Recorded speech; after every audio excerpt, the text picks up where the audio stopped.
ይህ በማዕከላዊ ኢትዮጵያ ክልል ሆሳና ከተማ የተሰማው ዜና እጅግ ልብ የሚነካና በአውደ አልባ ጭካኔ እርምጃ ዙሪያ ትልቅ የግብረ ገብነት ወይም የኤቲክስና የሕግ ጥያቄዎችን የሚያስነሳ ነው።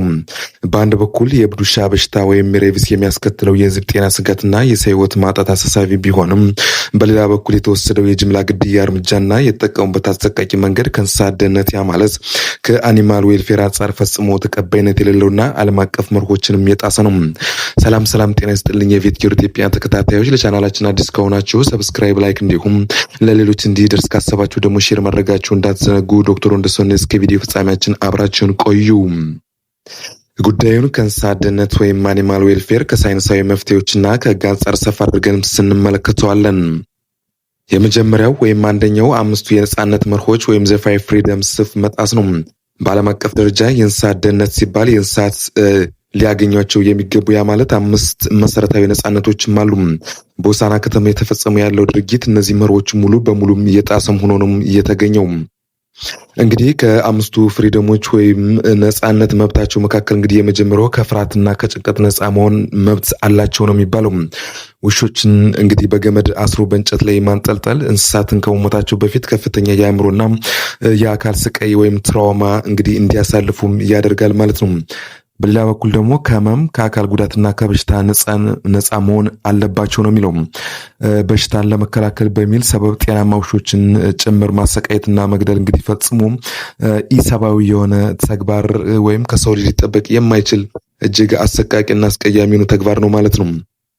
በሌላ በኩል ደግሞ ይህ የጅምላ ጭፍጨፋ ወይም ማስ ከሊንግ የምንለው ነው።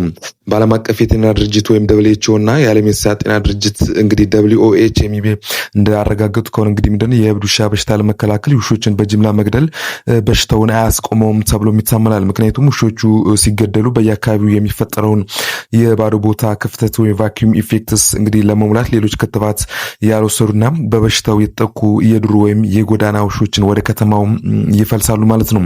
ይህ እርምጃ በማህበረሰቡ ውሾችን እንዲደብቅ ወይም ወደ ሌላ አካባቢ እንዲያሸሽ ስለሚያደርገው በሽታው ይበልጥ እንዲሰራጭ ሊያደርገውም ይችላል ማለት ነው። በሌላ በኩል ትክክለኛውና ሳይንሳዊ መፍትሄውስ ምንድን ነው ስንል በበሽታው ለመቆጣጠር ከእንስሳቱም ሆነ የሰው ልጅ ደህንነትን የሚጠብቁም ሰብአዊ መፍትሄዎችም አሉ ማለት ነው። መፍትሄዎችን ስንመለከት እንግዲህ የአፈጻጸም የጥቅሞ ጅምላ ክትባት ያ ማለት ማስ ቫክሲኔሽን በአንድ አካባቢ ያሉ ውሾችን ቢያንስ 70% መከተብ ነው። በሽታው ወደ ሰው ሳይሻገር በውሾች ላይ እንግዲህ እንዲቀጭጭ ያደርጋል ማለት ነው። የውሻ ቁጥርን እንግዲህ መቆጣጠር፣ ውሾችን መያዝ እንግዲህ ማስለብ ወይም ስትራላይዝ እንግዲህ መከተብና ወደ ቦታቸው መመለስ ነው ማለት ነው። የጎዳና ውሾች ቁጥር በሂደት በተፈጥሯዊ መንገድ እንግዲህ እንዲቀንስም ያደርጋል። ግንዛቤ መፍጠር፣ ማህበረሰቡ ውሻ ሲነካ መውሰድ ስላለበት ቅድመ ጥንቃቄዎች እርምጃዎችን ማስተማር የሰዎችን ሕይወት ወዲያውኑ ይታገዳል እንጂ ውሻን በገመድ እንግዲህ እንጨት ላይ አስሮ አንጠልጥሎ መግደል እጅግ ኢፍትሃዊ የሆነ ተግባር ነው።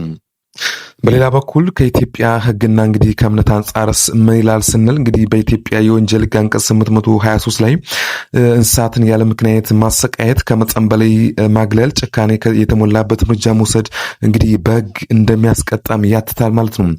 የሆሳና ከተማ አስተዳደር እንግዲህ ውሻ ያላጠፋውን ወይም ያልገደለን ግለሰብ እንግዲህ በ50 ሺህ ብርና በእስራት እቀጣለሁ ብሎ ማወጁ ዜጎች በገዛ እንግዲህ እጃቸውን እንስሳትን እንዲያሰቃዩ የሚያስገድድ ከመሆኑም በላይ በአገሪቱ ካሉ ባህላዊ፣ ሃይማኖታዊና ሞራላዊ እሴቶች እንግዲህ ሊያማረት ለፍጥረት ካለን ርህራሄ ጋር እጅጉን የሚጋጭ ሆኖ ነው እየተገኘው ማለት ነው። እንግዲህ በአጠቃላይ የ13 ዓመት ልጅ በበሽታው መሞቱን እጅግ የሚያሳዝንና ፈጣን እርምጃ የሚያስፈልገው ጉዳይ እንግዲህ ቢሆንም ምላሹ ግን በንጹሐን ፍጥረት ላይ የሚፈጸም አሰቃቂ ጭካኔ በመሆኑም የለበትም ማለት ነው። የመንግስት አካላት፣ የእንስሳት ሕክምና ማህበራት ወይም ኢቫ እና መንግስታዊ ያልሆኑ ድርጅቶች እንግዲህ በአስቸኳይ ጣልቃ በመግባት ይህንን ኢሰብአዊ ድርጊት ማስቆም አለባቸው ማለት ነው። በምትኩ የክትባትና የቁጥጥር ዘመቻ ሊጀመርም ይገባል። ጭካኔ በሽታን አይፈውስም። ሳይንሳዊና ሰብአዊ አሰራር ግን የሰውንም የእንስሳትንም ህይወትንም ይታደጋል ማለት ነው። እንግዲህ ክብራትና ክብራን ይህ ኢሰብአዊና እጅግ ዘግናኝ ጭካኔ እየታየበትን ድርጊት እንዴት አገኛችሁት? እስኪ ያላችሁን ሀሳባችሁን በኮሜንት አሳውቁኝ። ስለተከታተላችሁን እጅግ አድርገን እናመሰግናለን። በሌላ ቪዲዮ እስከማገኛችሁ ቸር ቆዩልኝ።